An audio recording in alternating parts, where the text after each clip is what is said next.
Gente, bom dia.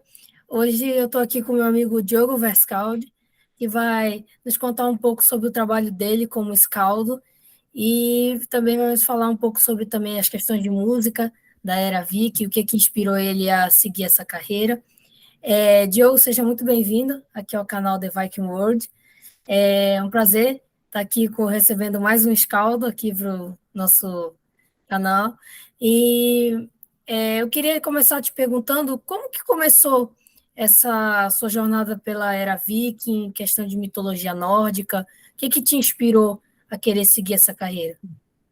Acho que a minha conexão com a mitologia nórdica, ela é um pouco controversa no sentido de que eu passei por muita coisa antes dentro da espiritualidade, né?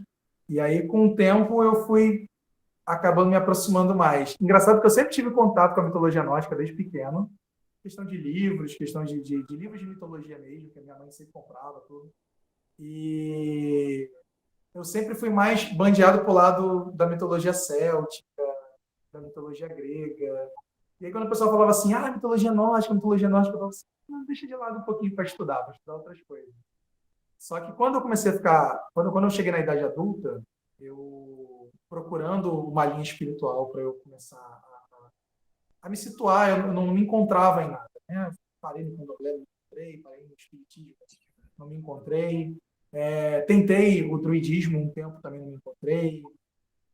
Tentei até um pouco a parte do cristianismo também, não me encaixava, não era a minha cara, né? Inclusive, quando eu comecei a estudar música étnica, eu, eu estudava muito mais as composições célticas do que as composições nórdicas, né? Aí um dia, um amigo meu, que tem um kindred, né, o Michel, ele acabou me mostrando algumas bandas. Ele tinha me mostrado o Omnia antes, e aí eu acabei ouvindo o Ardruna, né, do Einar Selvik. E quando eu comecei a escutar aquelas músicas, alguma coisa me deu um estalo, né? Logo depois eu tive contato com o Igor, que você já entrevistou aqui no canal, né, do Ilúria, e Uhum. tive contato com as músicas dele também. Logo no começo dele também, mas o Ardruna veio bem antes, a Aurora com algumas composições dela nórdicas também, eu comecei a verificar mais aquela questão das canções, e aquilo me deu um estalo na cabeça. Aquilo foi tipo, cara, isso aqui me toca. Então, eu tenho uma conexão com a música muito espiritual. Música, para mim, não pode ser de qualquer jeito. Não é que seja ruim ou bom, mas é que ela tem que me tocar de alguma forma. Eu sou aquela pessoa que consegue escutar a mesma música durante semanas a fio, só aquela música no celular. Eu ando na rua escutando ela, eu vou viajar escutando, eu vou fazer trilha escutando essa música. Então, as músicas nórdicas em si, do Ardruna principalmente, elas me tocaram de uma forma muito forte. E aí eu comecei a entender o que era um escaldo a partir dali. Eu fui estudar o que é o Scald, o que ele está fazendo, qual é a função dele. E isso me trouxe uma amplitude espiritual muito maior. Eu comecei a perceber que a música, para mim, ela tinha esse contexto mais espiritual que só um contexto de hobby, ou que só um contexto de, vou tocar para me divertir, eu vou tocar para ser um músico profissional. Eu acabei indo para o lado espiritual da música, né? Para o lado mágico da música em si. E a única música espiritual que me completava era através das músicas nórdicas, do poema nórdico. O poema escáldico, que é bem complicado, bem complexo, eu comecei a estudar há pouco tempo. Acabei estudando nórdico antigo e eu fui para uma vertente de linguística que eu jamais imaginei que eu fosse estudar, que era pegar as línguas germânicas, né, as línguas escandinavas e começar a estudar, que eu sempre me afastava um pouco delas.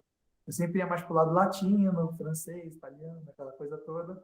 Acabei me envolvendo com o norueguês, acabei me envolvendo com o nórdico antigo. Eu falei, cara, isso aqui está abrindo minha mente de uma forma para poesia, para música que eu ainda não tinha visto, né?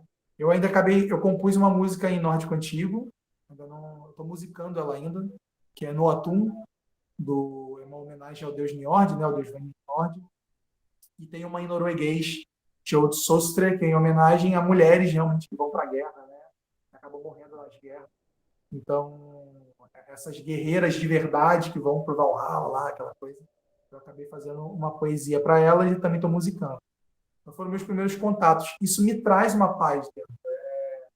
Eu acho que a espiritualidade e a música em si, ela tem que te trazer alguma coisa, algum significado. Não adianta só escutar Se a pessoa escuta assim, eu escuto só pelo som, pela batida, ainda é um significado para ela, sabe? Aquele ritmo. O que te traz? Traz alguma emoção, traz alguma coisa, então está te trazendo um significado. Eu só quero curtir o som, mas essa felicidade que você sente, esse prazer que você sente é um significado. E a poesia nórdica, a música nórdica trouxeram isso para mim. Por isso que eu acabei me envolvendo. Eu tô na crença tem 5 anos, no máximo. Não estou há tanto tempo assim. Né? Mas a espiritualidade pagã vem para mim desde pequeno. Né? Então, a minha família é multiétnica, é multicultural do lado religioso. Então, eu nunca tive esse problema de falar assim, vou experimentar isso aqui. E as pessoas falavam, não vai não. As pessoas, na verdade, me davam força.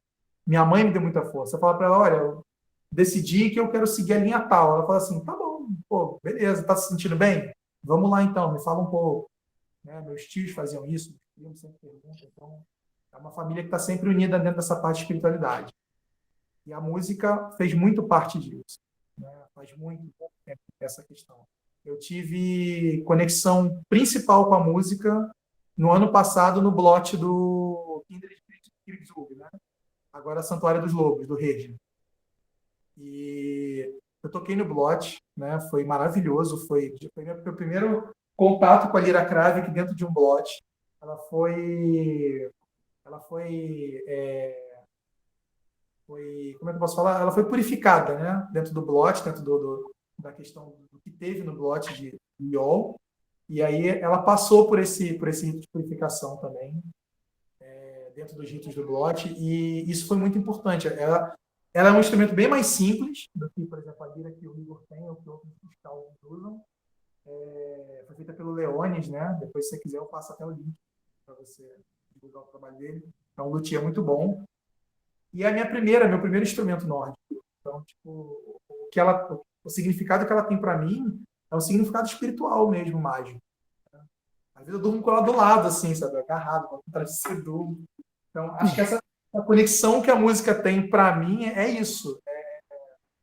Eu tenho que viver isso naquele momento que eu estou fazendo. E se eu não conseguir sentir isso para mim, eu não consigo compor, eu não consigo escrever, eu não consigo fazer nada. Né? De uns meses para cá, todas as minhas poesias, toda a minha música, ela foi voltada para essa pegada a pegada que eu falo é uma pegada da espiritualidade da Yggdrasil, tudo ali, tudo. Se eu ouvir uma história sobre um anão, sobre um elfo, sobre um Vanir, né? Sobre no caso, né? Sobre um Ais, eu vou acabar olhando para aquilo ali e falando, cara, isso aqui está me dando uma ideia de compor alguma coisa, escrever alguma coisa, e estou montando. Né? Acho que ser um escaldo para mim está sendo isso, recompor essa história antiga de uma forma mais contemporânea. Né?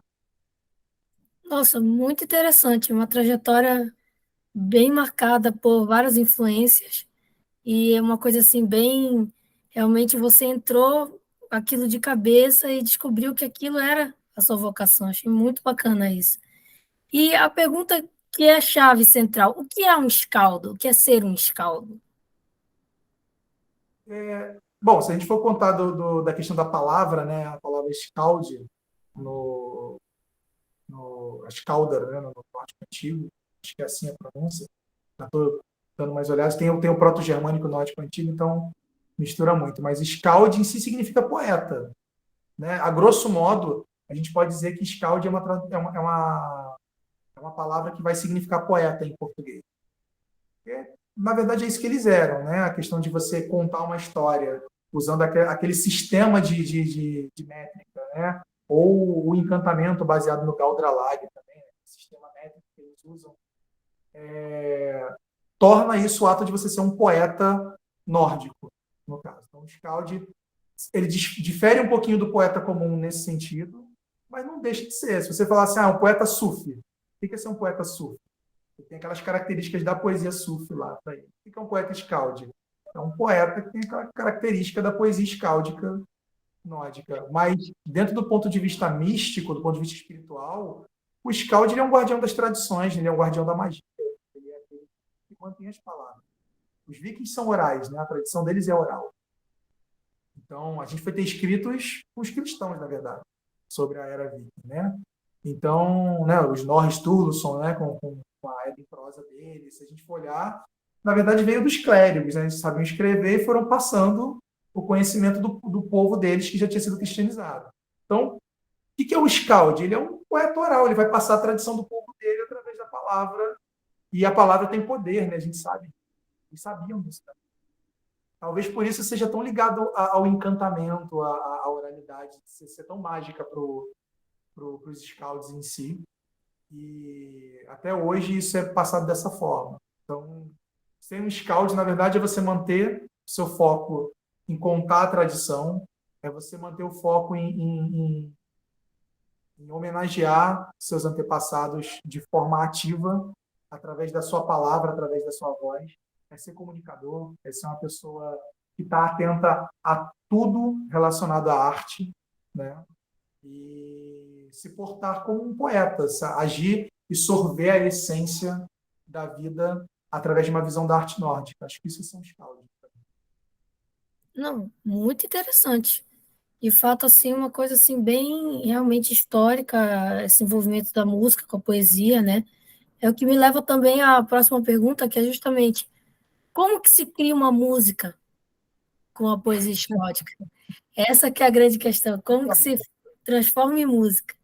Então, a minha proposta atual, né, eu comecei muito querendo pegar a poesia escáldica, ir lá trabalhar, cantar em nórdico antigo, aquela coisa toda. As minhas composições que eu fiz atualmente, elas passaram por alguns processos. Uma delas foi o seguinte: eu estou estudando norueguês, então tem um dicionário, tem a gramática, fui compondo algumas coisas.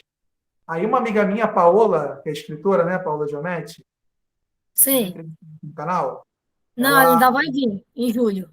Então, show de bola. Bom que eu vou assistir. A Paola, por exemplo, ela tá na Noruega, né? E aí eu estou estudando Uhum. norueguês, tava estudando um pouco mal, aí eu, Paola, olha só, você sabe norueguês? Ela, então, eu sei mais ou menos, mas tem meus vizinhos aqui que eu conheço, coisa e tal, tem uns contatos. Falei, eu vou te mostrar uma poesia que eu fiz, tá? Eu fiz ali em português, passei para o norueguês, então não está rimada, não está métrica, nada. Eu queria fazer ela em norueguês.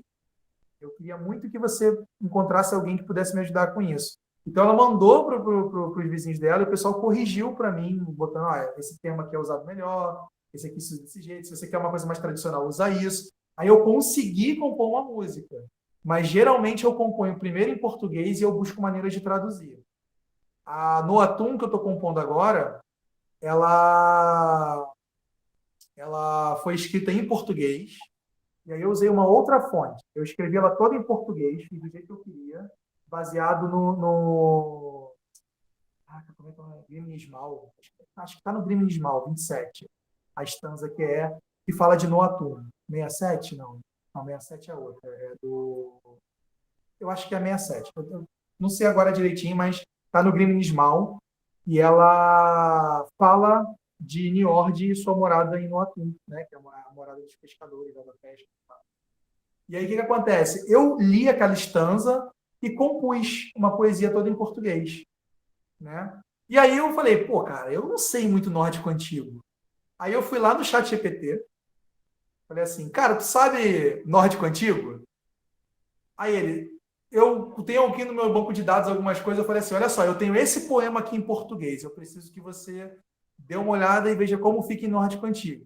Eu vou tentar fazer uns ajustes aqui com você. Aí o chat GPT foi traduzindo para mim. O Google Tradutor não tem essa opção, então eu usei o tradutor do banco de dados dele. Só que eu fui pegando o dicionário e a gramática que eu tenho de nórdico antigo e eu percebi que ele ia dando umas erradas, assim, de escrever as coisas meio da cabeça dele.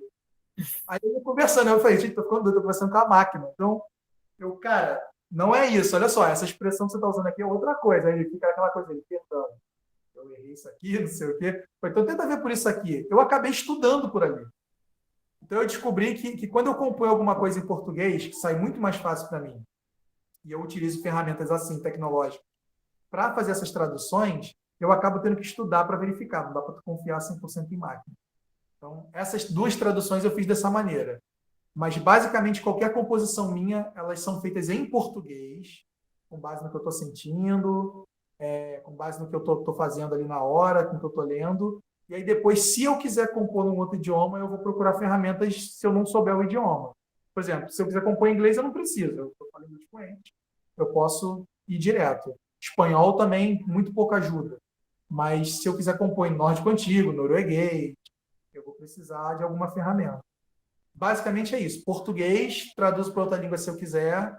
E atualmente eu estou desistindo de traduzir para outro idioma. Estou querendo deixar tudo no português mesmo. Está melhor para mim.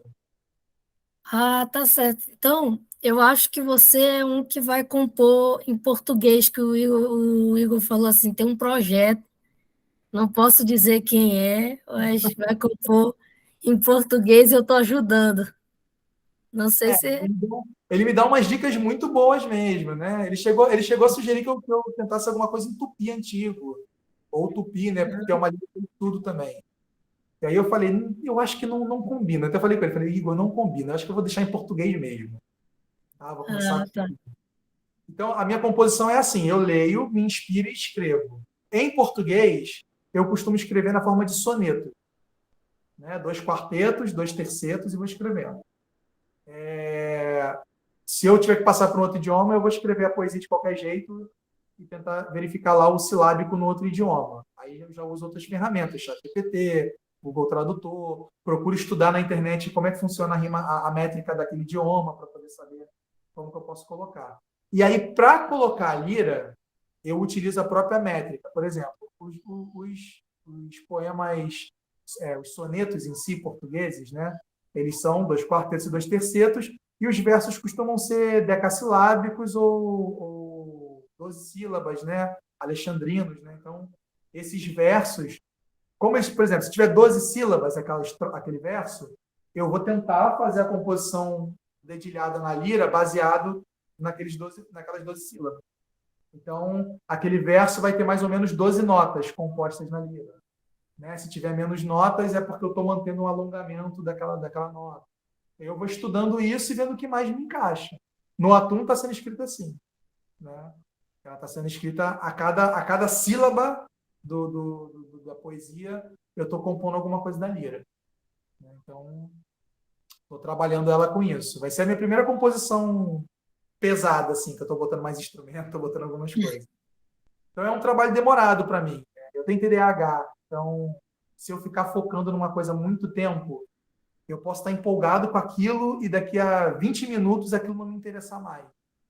Né? Uhum. Eu falo que eu tenho cabeça de gato para me focar. Você joga a bolinha pro gato, ele corre, ele vê a caixa, ele desiste da bola. Eu sou assim. Eu faço um esforço muito grande. Então, eu faço um pouquinho da composição, deixo no meu bloco de notas no celular, subo ela para a nuvem para não perder. Aí, daqui a 10 minutos, eu pego a lira de novo, vou compor mais uma coisa. Aí assisto TV, jogo videogame, vou escrever outra coisa, faço uma sessão de RPG com meus amigos, vou trabalhar, vou estudar, volto, compor de novo e vou fazendo. Aí, em 1 mês, 2 meses, 3 meses, sai uma música. É assim. Tá certo. Não, muito interessante. De fato, acho que vai ficar um bom trabalho, até porque, por mais que demore, né, você está tendo todo um cuidado de montar, de elaborar, vai ficar uma coisa legal. E uma coisa que eu achei bem interessante a sua intenção desse projeto é justamente deixar essa música em português, já que o nórdico antigo talvez seja um pouco mais difícil para as pessoas entenderem? Seria essa a proposta? Eu acho, não, a minha proposta ela é mais calcada no contexto que a gente tem do paganismo, do animismo e da ancestralidade do que a dificuldade de leitura. Uhum, Por exemplo, se eu me proponho a cantar uma Eda, eu prefiro cantar em nórdico antigo. Né? É por isso que eu faço muito cover do Ardruna, porque eles usam muito as Edas. Então, eu vou preferir, por exemplo, um trecho do Voluspa, um trecho do Grimnismal, por exemplo. Eu vou preferir sempre a composição mais ancestral daquela música. Agora, se eu estou compondo, né, é uma composição minha. Eu sou um escaldo brasileiro, certo? A minha ancestralidade não é escandinava. Eu não tenho na minha. Eu pesquisei minha árvore genealógica há muito tempo. E assim, se eu tenho algum parente escandinavo, ele fugiu do meu alcance, porque a minha hereditariedade, a minha herança ancestral de povo, ela é portuguesa, espanhola, italiana, africana e indígena. Então, dentro da minha ancestralidade, eu tenho esse sangue. Então, e a indígena eu ainda estou é muito contestada para mim, porque eu não tenho parentes vivos ou conhecidos da ancestralidade indígena. Eu achei, dentro do que eu estava vendo lá na minha árvore genealógica, eu consigo achar, talvez, contato com aldeias. Então, eu falo assim, isso aqui pode ser um indício de alguma ancestralidade indígena, mas não dá para pesquisar assim. Eu precisaria de uma pessoa versada em hereditariedade, em estudo de heráldica, estudo de história familiar, para saber se eu consigo, né? Não sei o nome certo para isso, mas acho que está dentro da antropologia para poder compreender esse acesso hereditário. Mas certo eu sei que eu tenho português, italiano, espanhol e africano. Então, seria mais provável para louvar minha ancestralidade, para honrar os meus ancestrais, que eu utilizasse esses idiomas. Né? De repente o Yorubá, de repente, né, o espanhol, o português, o italiano. Eu tenho até facilidade com esses idiomas, de tudo que pareça. Né? Então, talvez seja mais por isso do que o pessoal não vai entender. Né? A gente tem algumas pessoas que cantam em português. Tinha uma pessoa que era do Kindred, que tem aqui perto, o Asas de Pedra, ele participava das comunidades que a gente tinha, e ele sempre mandava música em português. Ele sempre compunha. Eu esqueci o nome do rapaz, ele era ótimo com isso. Ele foi uma das pessoas que me abriu para o escaldismo. Né? Então, isso já vinha da minha cabeça dessa época. Eu falo, pô, o cara é brasileiro, está compondo em português, é a ancestralidade dele. Isso é ser pagão. É você honrar essa ancestralidade. Não é uma proposta espiritual, não é uma proposta cultural da religião nórdica, você honrar o ancestral. Eu estaria desonrando se eu também não tivesse músicas em português. Né? Então, acho que vem muito mais disso, vem muito mais desse sentimento de falar assim, cara, eu sou brasileiro, pé no chão, a minha terra aqui é brasileira, tupiniquim, então eu tenho que ir desse ponto. Nisso, até o Igor, quando me falou do tupi, acho que ele mencionou talvez com essa cabeça. Mas o tupi é bem complicado, porque aí eu já acho meio que foge um pouco da pegada dos ritmos indígenas para usar com a lira crave. Eu posso compor uma música calcada no contexto rítmico indígena, mas não usando a lira, não usando uma flauta europeia. Eu acho até desrespeito pelo que eles passaram. Né? Eu acho que é uma apropriação cultural indevida dentro desse contexto. Pegar um instrumento europeu, uma flauta irlandesa, um instrumento europeu e jogar dentro do contexto indígena. Eu vou estar entrando com uma caravela musical de novo e tomando um pedaço dos caras de novo? Não quero. Eu prefiro, então, pegar uma flauta uai-uai, prefiro pegar um tambor, de repente, sabe, algum instrumento que seja, por exemplo, dos pataxós, alguma coisa que seja deles e tentar trabalhar isso. Né? E aí resgatar isso, essa ancestralidade. Mas não com a lira, não usando poesia nórdica, não falando das Edas em tupi. Isso eu jamais faria. Não é para mim, eu não me sinto confortável. Né? Ah, entendi. E quais são os principais assim, instrumentos que circulam principalmente nesse estilo musical, além da lira? Você utiliza outros também? Quais são Eu assim os... eu tô sem ele agora, mas eu costumo utilizar o lacota, tambor, né? E ele parece com o tambor que os europeus usavam, o lacota mesmo. Eu uso a lira, eu costumo tocar o tin whistle, né? Aquela flauta irlandesa a pitinho mesmo. Eu toco uma flauta chamada sage flute também, que chama de flauta de sobretom. Né? Como eu estou de mudança, você está vendo aqui só esse espaço aqui que eu estou de mudança, eu estou mudando de casa. Então, meus instrumentos Uhum, estão guardados, eu só estou com a lira hoje. Mas eu tenho tá assim um certo. zilhão de flautas aqui, até umas que eu construí para poder tocar e experimentar. Né?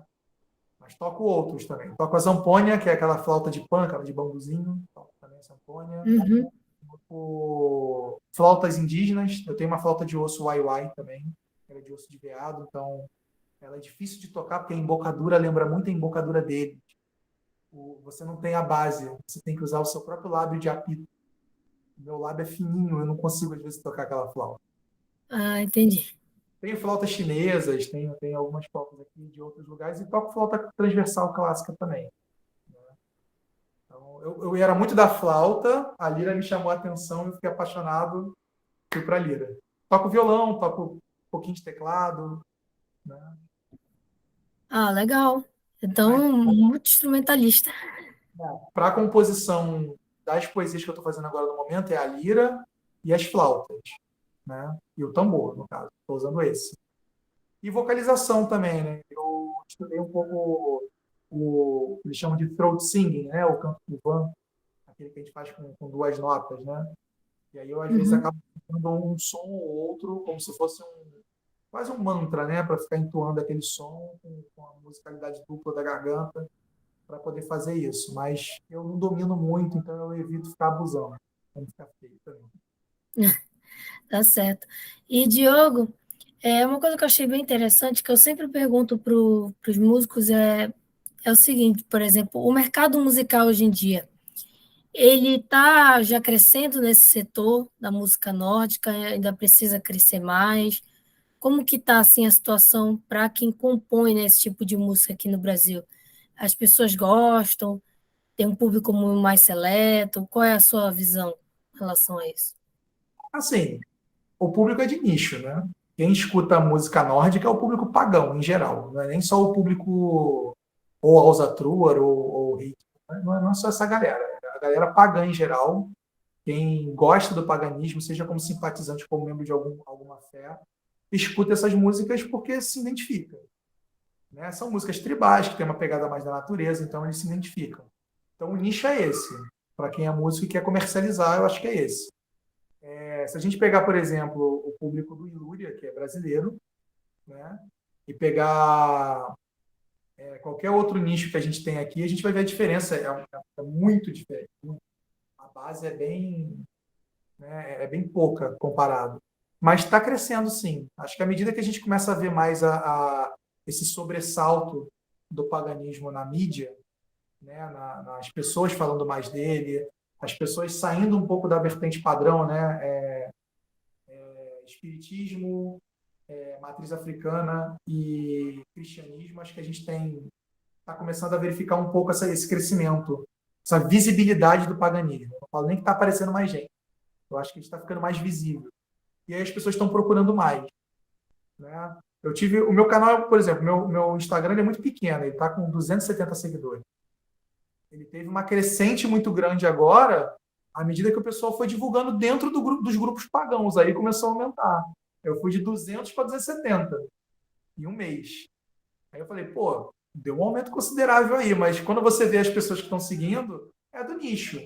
Quando tem gente de fora olhando e falando assim, nossa, eu vi o Odin na Marvel lá, eu vi o Thor no filme da Marvel, dos Vingadores, e agora eu estou interessado em seguir isso aqui. Ah, eu joguei God of War Ragnarok, e agora eu quero saber um pouco mais sobre a cultura nórdica, e estou me apaixonando, estou ouvindo as músicas. Não tem muito isso. Né?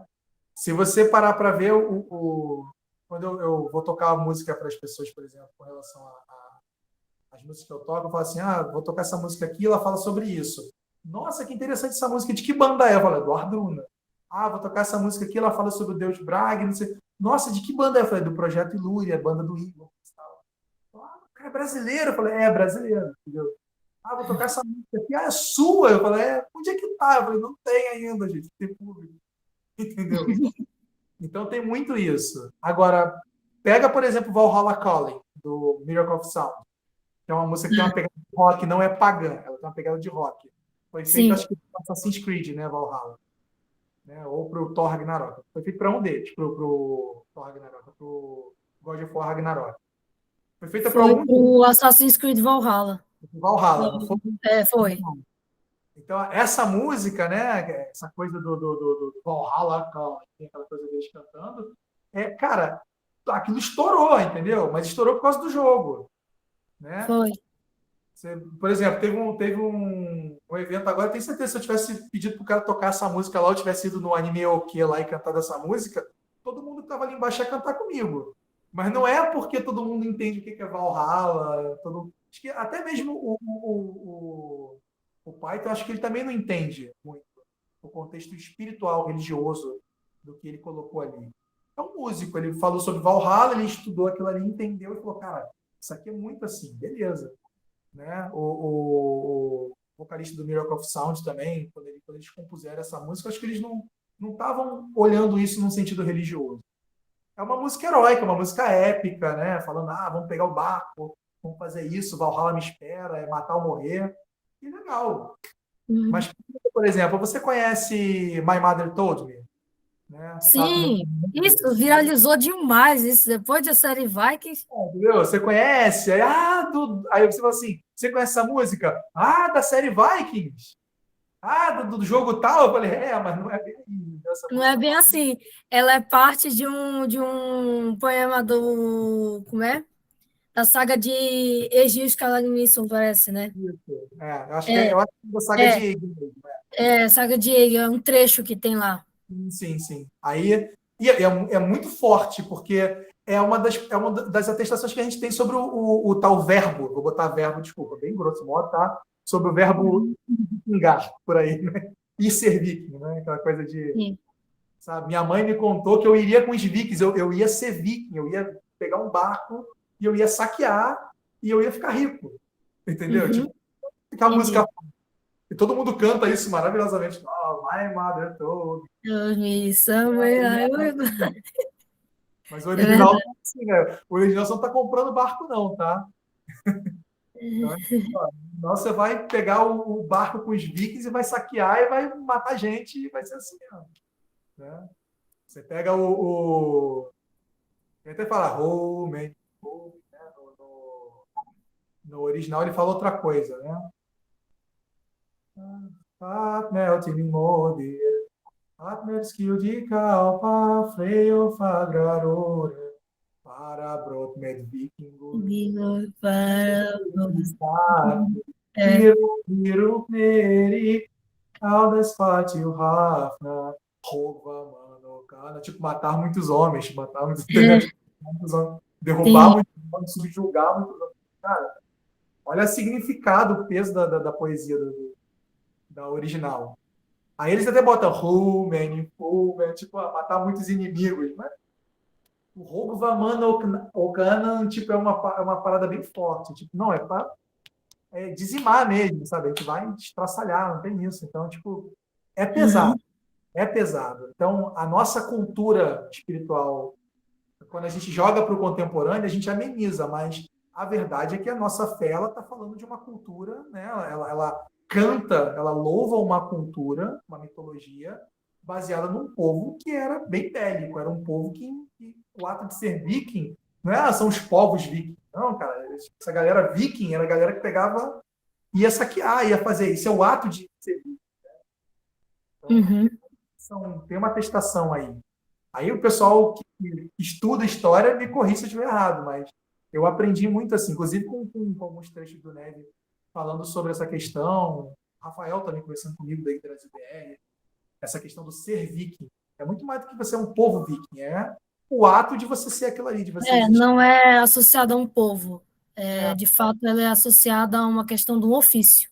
exato, né? Você tinha tudo ali, você tinha o Yao, você tinha, né, os Ridmen, né, a guarda do Yao lá, né, os Ridmen. Você tinha várias questões ali do ato de ser nobre, ser camponês, né? As castas, né, Trau, Yao e as outras castas, e aí você tem ali no meio o ato de você ser viking. Né? Então, Uhum. acho que profissão, viking. O cara falava assim, eu sou viking hoje. Vou pegar um barcão e vou sair para fazer uma rede com a galera. Entendeu? Então, Entendi. isso é forte. A galera conhece de uma outra forma. Então, tem visibilidade hoje? Tem, mas saiu do nicho? Não, acho que não saiu do nicho ainda. Talvez saia com essa aplicação, se a gente souber usar essa questão do que a mídia está fazendo com a cultura nórdica hoje, né? Uhum. Se você olhar, por exemplo, o que a Marvel fez com a cultura nórdica, utilizando os deuses de Asgard, os Asgardianos, né? Sim. Tem uma música até do Loki que viralizou muito. Foi uma música. Você chegou a ver que tem uma música que o Loki tá cantando.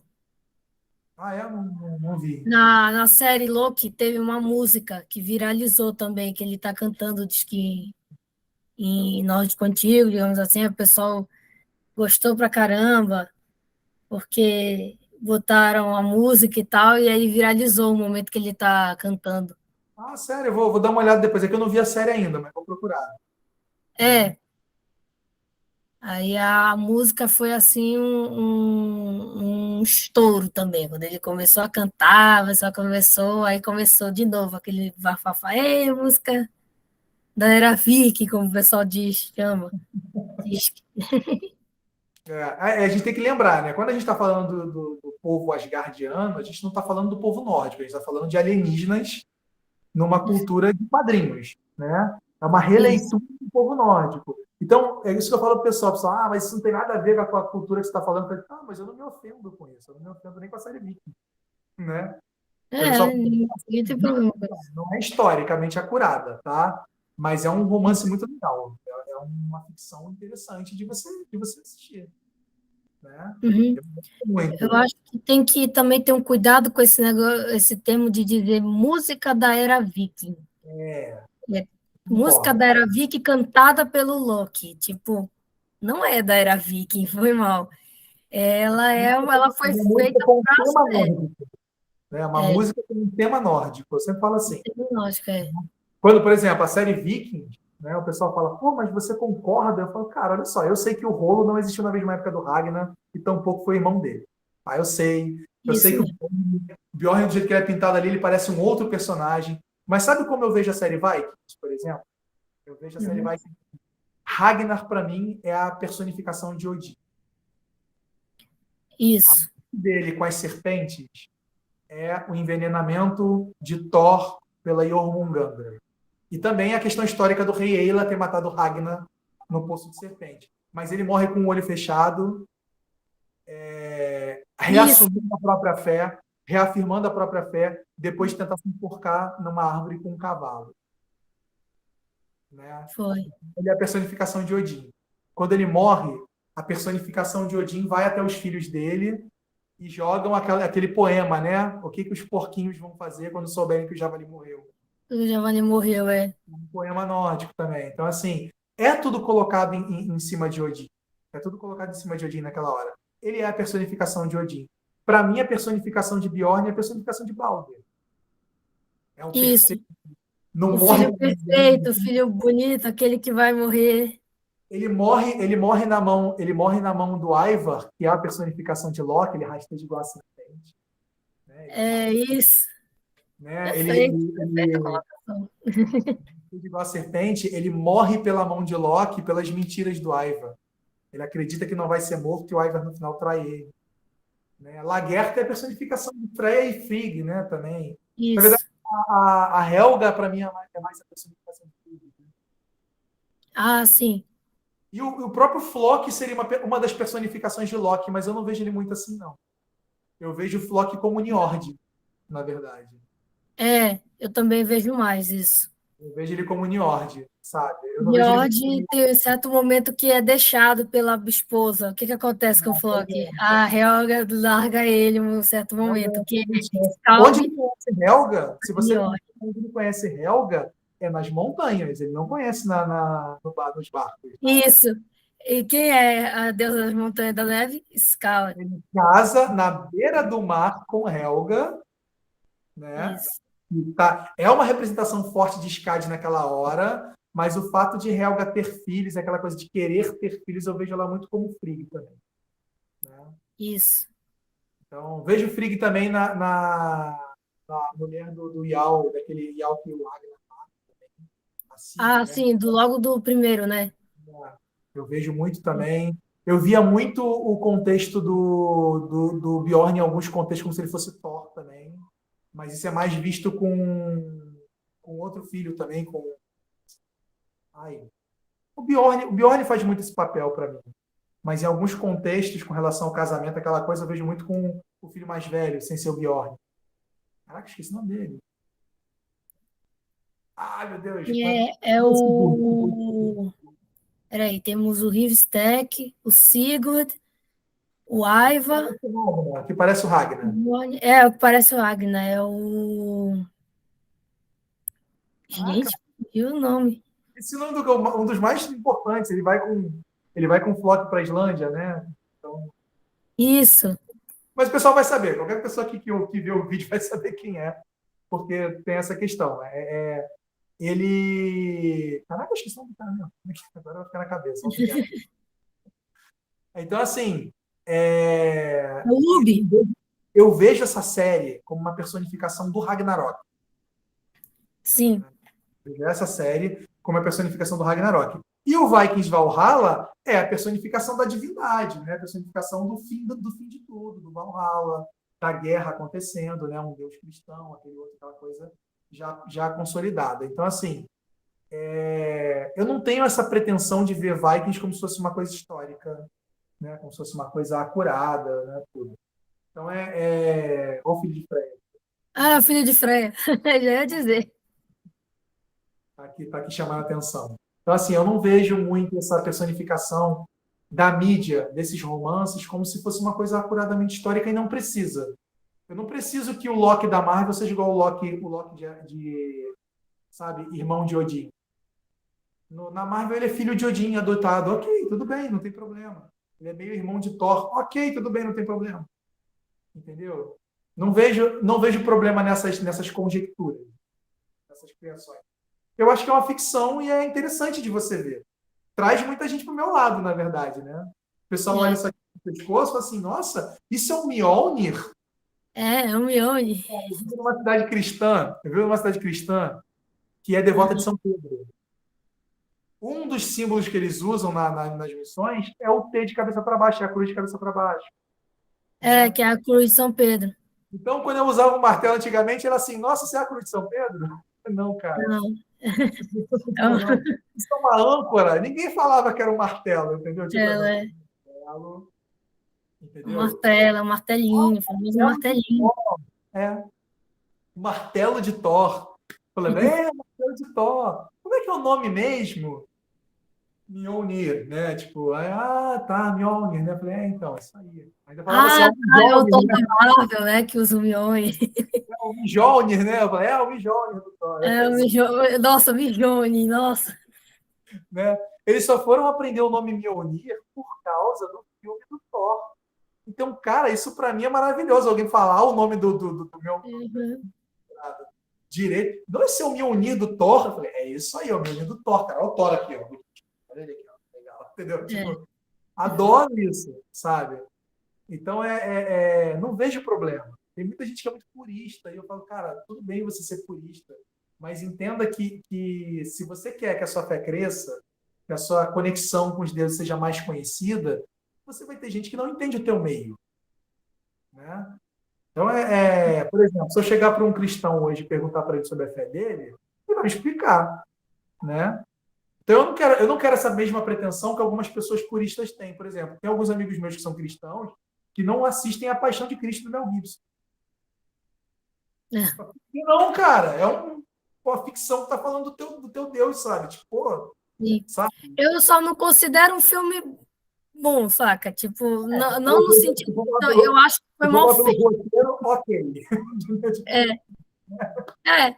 Tem gente Mas, que gosta, tem gente que não gosta. Eu não gostei. Eu achei assim muito apelativo. Algumas questões. Eu não sou cristã, eu sou pagã também, mas se a gente for jogar, eu. se a gente for jogar do nosso lado pagão, se a gente for falar de Thor, Amor e Trovão, o roteiro também não é essas coisas, né? Não, horrível, é horroroso.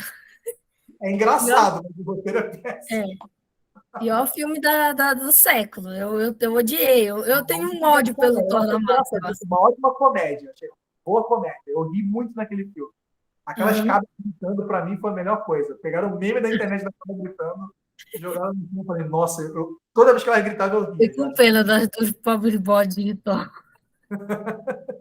Adorava. Eu falei, nossa, cada que a cabra gritava, eu pegava o meme do celular e gravava um novo. Eu falei, não, toma aqui. É, Mas gostei por isso, por ser comédia, aquela coisa toda. Mas o roteiro água com açúcar, entendeu? Foi escrito pelos irmãos Wayans, né? Do Todo Mundo em Pânico, das sim, Branquelas. Foi escrito por eles. Então, assim, né? Não que tenha sido, mas tinha que ter eu falo cagado. que foi escrito por eles, tá? O cara que se baseou naquilo ali pegou o roteiro dos caras e.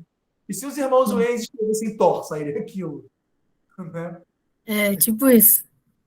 Então, tipo assim, para mim essas referências não precisam ser históricas, elas precisam fazer o papel delas de ficção. Uhum.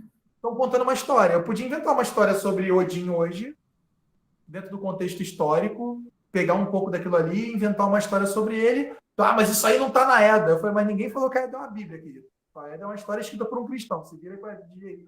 É, O problema é teu. porque tem aquela ideia da Eda como o livro sagrado dos gnósticos, mas não é, não tem um livro, não tem um livro sagrado. Nem nós, pagãos atuais, nem os antigos tinham um livro sagrado. Por exemplo, nas Edas, sabe o Ravamal, por exemplo? O poema do Sim. Ravamal.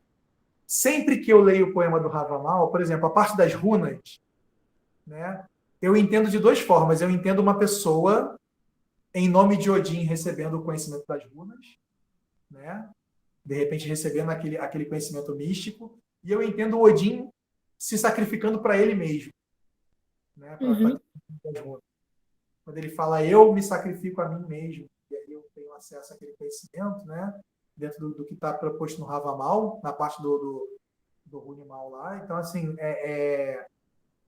aquilo ali, para mim, tem várias visões. De repente, uma pessoa teve um transe quando escreveu aquilo ali, ou teve uma inspiração baseada no transe de uma história oral, e aí foi passando aquilo para frente daquela forma.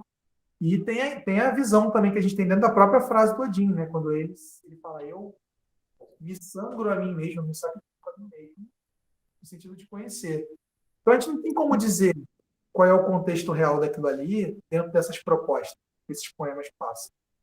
Se nem o Ravamal, né, que geralmente é tido como um texto sagrado, se nem as Edas, elas têm essa proposta, né, a gente não tem uma coisa que você assim, isso aqui é estritamente foram os vikings que escreveram lá, foram os Jarls que deram isso aqui, passado oral, foram os Scalds antigos escandinavos que passaram isso para as pessoas.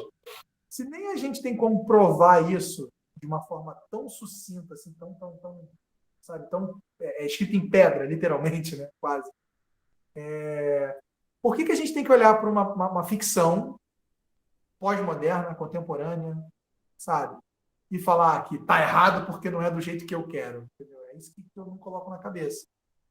Né? uhum, A gente não está entendi. sendo de uma pessoa que tá na internet reclamando porque a Ariel é negra ou porque agora existe um contexto LGBT que IAPN+, dentro de um filme que não tinha antes. Eu não estou sendo diferente, na verdade. Eu estou sendo Uhum, preconceituoso com a arte sendo reeleita. Então, se eu sou um scout, me proponho a ser um artista desse contexto cultural. E quando eu vejo a releitura desse contexto cultural, eu fico puto, eu fico chateado, né? Desculpa até o palavrão. Mas, cara, como que eu vou ser um artista se eu não entendo a releitura que aquele artista está fazendo? Que aquele sim. diretor, escritor, aquele roteirista eles estão fazendo? São formas de arte. Cinema é uma arte de você reinventar a cultura, de você reinventar a história. Se eu quero ver história, eu vejo documentário. Pô, não preciso ficar vendo filme. Isso é verdade. Então, eu queria perguntar, o que que você achou da figura do escaldo? Que ele é um escaldo meio feiticeiro, digamos assim, ele é meio uma mistura de duas coisas, do filme do Homem do Norte, que foi interpretado pelo William Dafoe. Cara, Ele chega, que ele chega fazendo uma poesia bem, digamos, a lá do Buzzin. eu sou muito suspeito para falar desse filme, né? Porque eu sou apaixonado por esse. Eu também sou, eu sou Eu viciada. comprei, eu comprei e baixei o meu para deixar para mim. Eu falei, vai ficar no meu celular pro resto da vida, vai ficar no meu Exatamente. computador, tá baixado Agora aqui. vai ver o preço quanto tá para comprar. Eu tenho um amigo, Eu comprei baratinho, tá? Porque acho que eu foi, paguei 30 e pouco, acho. tá 70 e pouco agora, mais ou menos. Acho que tá no meu Amazon Prime, tá em alguma das meus streamings lá. Tá guardado e vai ficar por toda a minha vida. Eu fiz questão, falei, eu quero esse filme para mim, entendeu? Uhum. Primeiro que já tem um Skarsgård no filme, eu já quero. É meu. Entendeu? Skarsgård no filme, eu quero. Beleza. Né?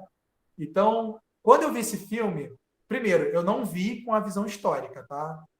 Eu vi com a Tá visão certo. espiritual da coisa. É uma base de Hamlet, baseado na base de Hamlet. Isso. Eu conheço o Hamlet de Shakespeare, eu olhei aquilo ali e falei assim, cara, que pegada incrível para inspirar Hamlet. Eu falei, cara, olha isso aqui, olha essa história, como ela é incrível, como essa releitura dela está sendo maravilhosa. Todo o contexto espiritual daquele filme me apetece. Todo ele. Todo. Do Scaldi, do William Dafoe, até os ritos, até os blotes para ir para a guerra, para a vingança, até o rito de vingança, vou botar entre aspas, o rito de vingança feito no pé do vulcão na Islândia. Aquilo tudo me apetece, me deixa apaixonado. Eu tenho que ver ele mais vezes para te dar uma resposta. A gente pode fazer uma live desse filme, se quiser, mas eu vou ter que assistir mais umas 30 vezes para ter mais coisa para te falar. Eu já bati o recorde aqui da quantidade de vezes. Foram mais de 10, assim.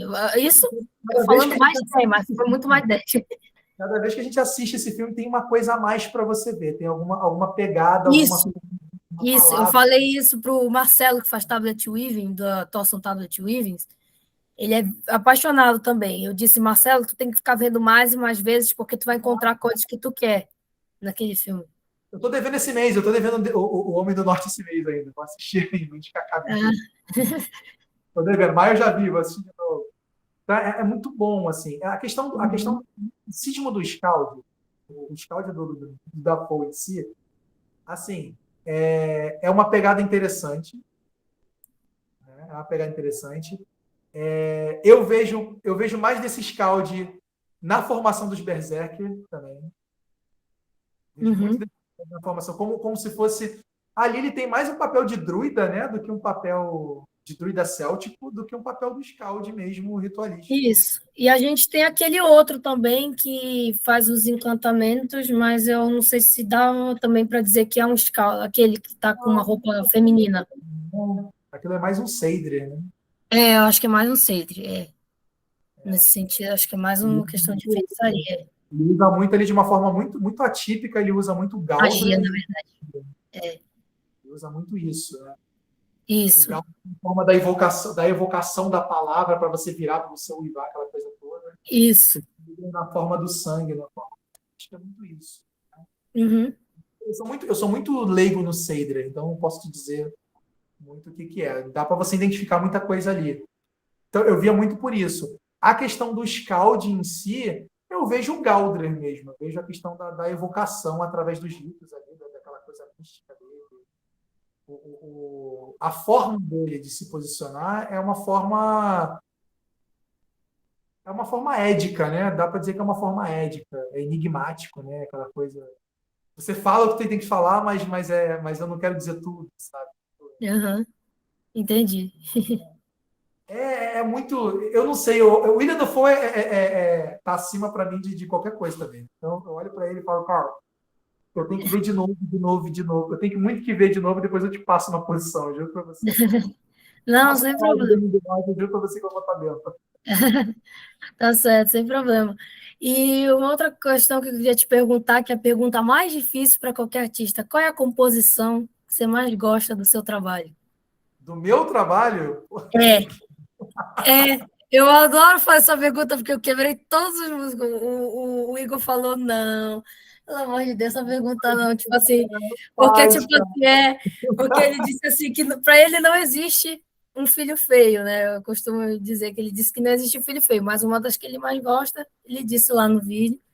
Aí ele falou que tem umas que sempre chamaram mais a atenção dele e que ele tem vontade, né, de criar depois também outros projetos, quais são as sagas que ele mais gosta também. Até queria te perguntar qual é a saga assim também que mais te chama a atenção, o poema que mais te chama a atenção para compor. Isso eu posso te falar com clareza. Primeiro, o de Egil é um poema que eu gosto muito, a saga de Egil Skallagrimsson, tanto que eu comemoro, né, em dezembro, dia 9, o dia de Egil. Ah, sim. Eu sempre faço uma poesia nesse dia, faço alguma coisa, falo sobre ele nesse dia. Então, é um dos meus poemas preferidos. O Grime Nismal, a parte da descrição dos mundos da Brasil, o Grime Nismal, para mim, é muito, muito importante, me toca muito. Né? Uhum. O Scout Escapar Mal, se eu não falar dele, eu estou mentindo para você, porque é o meu poema preferido, Scout Escapar Mal. Sim. Principalmente o 127, que é o... 127 não, é o 57, que é o... 27 ou 57? É um dos sete, isso aí.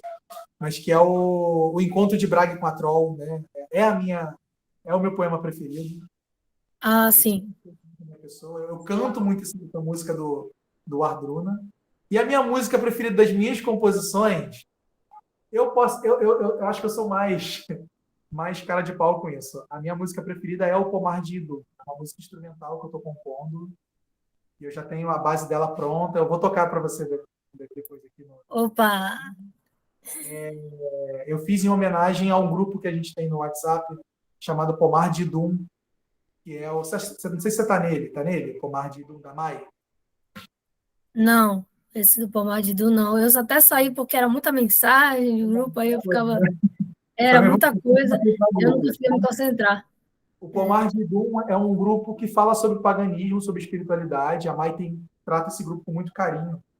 E ela Uhum, é uma grande amiga minha, eu gosto muito da Mai, amo a Mai. A Mai é uma pessoa carinhosa, maravilhosa, um docinho de gente. Então, assim, é uma das nossas Rune Maus, assim, mais importantes do grupo que a gente tem. E quando eu compus essa música, ela falou: ah, compõe uma pro Pomar de Doom, né? E aí eu sentei com incenso, peguei um incenso de maçã, peguei um incenso de rosa vermelha, botei a maçã com a vela acesa assim, deixei aquilo respirar e falei: cara, isso vai sair daqui de dentro com todo o meu amor que eu posso ter por Braga e Doom. Eu me imaginei andando no Pomar de Doom e fui compondo, uhum.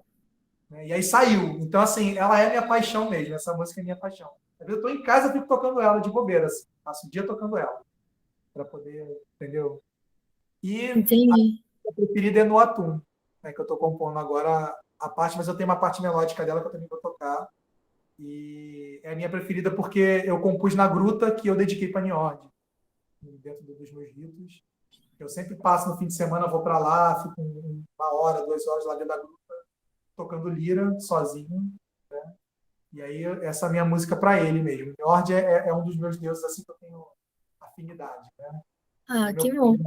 né? Brag é o deus que eu tenho afinidade por ser um scald e Dum pela questão da maternidade, da fertilidade. E eu tenho Njord como se fosse o paizão Vanir da coisa. Né? Ah, legal. O meu trio eu digo que é Odin, Tyr e Freya, no caso. Eu tenho o Njord, principalmente esse nome que você vê que eles me deram, né? Foi o pessoal da Aliança Norte, o Rafa, o Edu, a Mai, o Reja. Eles me deram o nome Verscald, quando eu fui do Blot, que é poeta do mar. Né? Então, tem a ver do lugar de onde eu vim. Eu estou sempre na beira da água. Né? Minha cidade é a cidade de Litorânea. Ah, Então, sim. eu moro no pé da segunda maior laguna hipersalina do mundo, que é a Lagoa de Araruama. Então, Legal. tem uma gruta no pé dessa lagoa e eu vou para lá e eu sinto a presença de Nióbio. Né? Ah, Então, que legal. para mim, o Pomar de Dum e No Atum são as músicas que têm muito significado para mim, das minhas composições. Tá certo. Então, pode mandar a palhinha aí, fica à vontade, que aí a gente, depois da... Vou fazer 3 músicas então, né? A gente falou do My Mother Told Me, vou tocar também. Isso. E aí, o Pomar de Doom, ela é assim.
Nossa, maravilhosa. É muito bonita a música.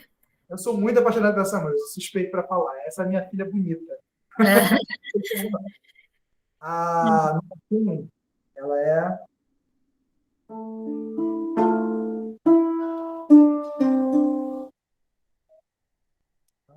Como é que é?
É a basezinha dela, o solinho dela.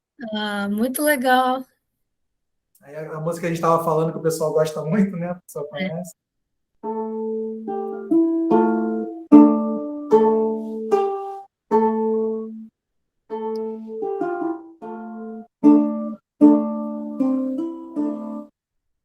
Hot melting, hot melting in cold. Hot mer skildi kaupalla, prejo fagra ore.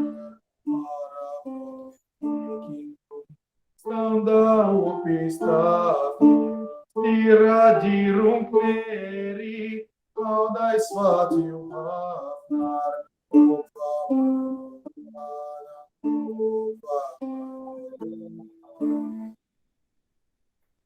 och só fica repetindo. Diogo, eu só tenho que te agradecer por essa entrevista, foi muito boa, de verdade. Muito obrigada aqui por comparecer aqui no canal. O pessoal vai ficar muito contente com essa entrevista. Eu vou só parar aqui a gravação para terminar de te agradecer também. Antes de você interromper, então, Ah, tá. que eu tenho um show que eu faço no meu Instagram, toda lua nova, né? Ah, legal. Toda lua nova do Pode. mês eu faço um show no Instagram, no meu Instagram. Você vai botar as redes sociais ali depois? Isso, vou colocar lá. Então, toda lua nova no Instagram tem um show. Eu sempre faço às 9 horas, né? Aí, quem Ah, quiser que legal. participar, quem quiser ir lá também, eu converso, eu costumo cantar algumas músicas e falar um pouco sobre elas, falar um pouco sobre poesia. Agora eu também estou recitando poesia no show, então quem quiser participar e quiser ajudar e contribuir também lá, porque eu deixo o Pix lá para poder fazer minhas viagens cáudicas. Então, Tá certo. Então, pessoal, ó, o Diogo já está avisando que tem show toda lua nova. Então, não esqueçam, dá uma força aí também para os nossos músicos aqui, que são talentosíssimos, que já vieram aqui no canal. O Diogo também, que também está aqui. Vamos ajudar o pessoal também que tem seus trabalhos para ser divulgados. E aqui a gente se despede, né, nessa entrevista maravilhosa, que foi muito bacana. Já é o nosso terceiro grupo de scouts que estão vindo aqui. Então é sempre um prazer receber os músicos aqui no canal. Vou só aqui parar a gravação.